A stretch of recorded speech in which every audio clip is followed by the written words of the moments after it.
Hi and Assalamualaikum.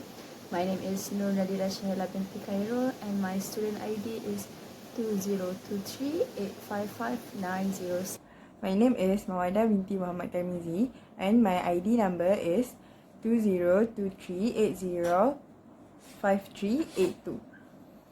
Hi and Assalamualaikum. My name is Aina Zahira binti Syaiful Mazra and my student ID is 2023822258.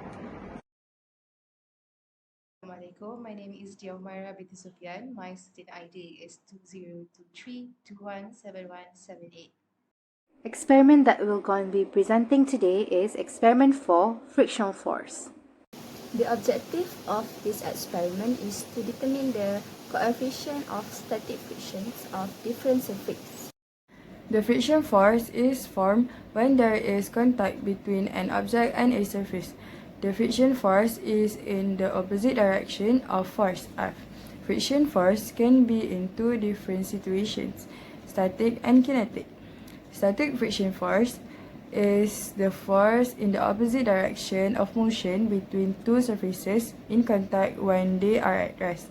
The maximum value of static frictional force is given by Fs max equals to mu n, where mu is the coefficient of friction and n is the normal force, which is a force that is perpendicular to the object and surface.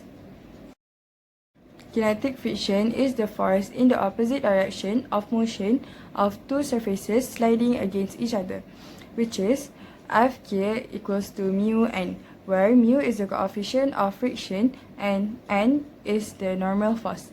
This experiment aims to measure the frictional force between a wooden block and two different surfaces, which are a rubber surface and non-rubber surface on a horizontal plane. The plotted data will be used to determine the coefficient of static friction. The apparatus required to succeed the experiments are the wooden block, the 50-gram mass, and then the 10N spring scale, string, and the tabletop. This picture shows figure 5.2, the apparatus setup for experiment 4, frictional force. We can see there is tabletop, spring scale, mass, wooden block, and rubber in this figure. The procedure. First, the mass of the wooden block is measured and the value is recorded as m. Number 2, the apparatus is set up as shown in figure 5.2. 3, the stability and horizontal alignment of the tabletop to the ground are ensured. 4, the spring scale and the wooden block are attached with a string and placed horizontally on the tabletop, ensuring the rubber side of the block faces downward. 5, a mass of m equal to 50 grams is placed on the wooden block. 6, the spring is pulled slowly, and once the block starts to move, the reading on the spring scale is recorded.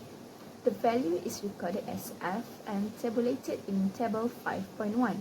7, steps 4 to 6 are repeated for 3 trials. 8, another 50-gram mass is added to the wooden block, and step 5 to 6 are repeated. The steps are repeated until a total mass of m equal to 500 grams is on the wooden block. 9, step 1 until 8 are repeated to ensuring this time that rubber side of the block faces upward. The data is tabulated in table 5.2. For our result, we use the mass start from 0.0500 kg to 0.5000 kg. You can see as shown in table 5.1, rubber surface towards the floor, that the result that we gained from our experiment. For our next result, we use the mass start from 0.0500 kg to 0.5000 kg. You can see as shown in table 5.2, non-rubber surface toward the floor, the result that we gained from the experiment. Analysis. Number 1. Draw and label the free body diagram of the wooden block. So, as shown in the drawing below, there are 4 forces that act on the wooden block, which are normal force, weight, force, and frictional force. Number 2, plot graph of static friction force Fs against normal force and for the rubber surface and the non-rubber surface. The graph was shown in the previous slide. Number 3, use the gradients obtained from the graph to calculate the coefficient of static friction force μs for each surfaces. For the rubber surface, the coefficient that we got is 0.78, and for the non-rubber surface, the coefficient that we got is 0.57. Number 4. Compare and discuss the coefficient of static friction mu as obtained. The coefficient of static friction μs from rubber surface is higher than the non-rubber surface. This is because rubber surfaces often possess a higher surface energy, allowing them to form stronger bonds with other materials, which in turn increases the static friction between the surfaces. Now we will discuss about the questions. First question is, how can anti-lock brakes stop a car in a shorter distance than a regular brakes? ABS helps in reducing a vehicle's stopping distance compared to regular brakes by preventing wheel lock-up during braking.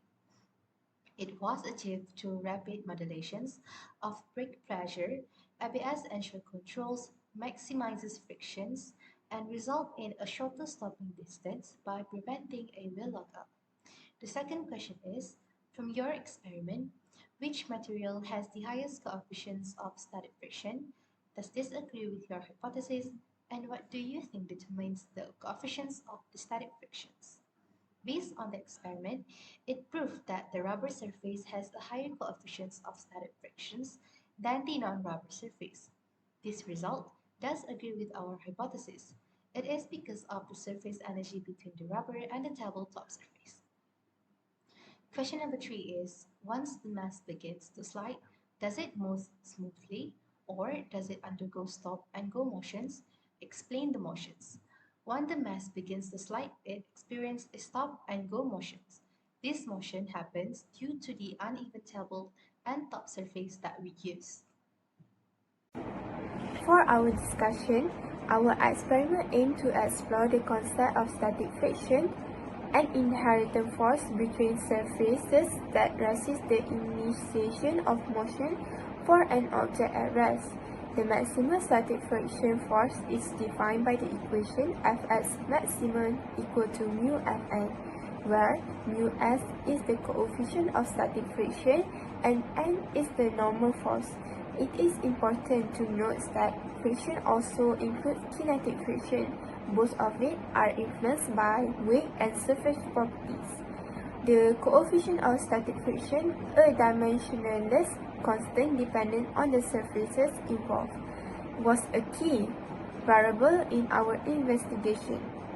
Our objective was to determine the coefficient of static friction for different surfaces, specifically comparing rubber and non-rubber surface. The results unveil coefficient of 0.78 and 0.57 for rubber and non-rubber surfaces, respectively, indicating a notable difference of 0.21 between the two coefficients. During our experiment, we faced some challenges and spotted a couple of mistakes. One issue was that the table we used had different texture which caused inconsistencies. We also made errors in how we apply a force manually, which affect our data and made it vary. To make our result more precise, we have a couple of suggestions. First, when we measure force, try to pull in the spring slowly to get more accurate readings. Also, it is important to make sure that our eyes are directly in line with the spring scales, as this can make our measurement more accurate. By making these changes, we can improve the accuracy of our experiment and get more reliable results. For the conclusions, in the experiments that we discussed, the static friction was explored by pulling a weight on a wooden block with a force probe. The result showed that rubber had a significant influence on static frictions, with low friction without rubber and high friction with it. These findings align with Newton's second laws, which emphasize surface roughness and static friction differences. The coefficient of static friction was derived from the data, providing insights into friction's unsurface characteristic. The observation we made also suggested that weight and surface material had an impact on friction, which supported the idea of proportional friction force. The experiments also highlight that initiating motions require more force than maintaining it, which underlines static friction's dominance over kinetic frictions.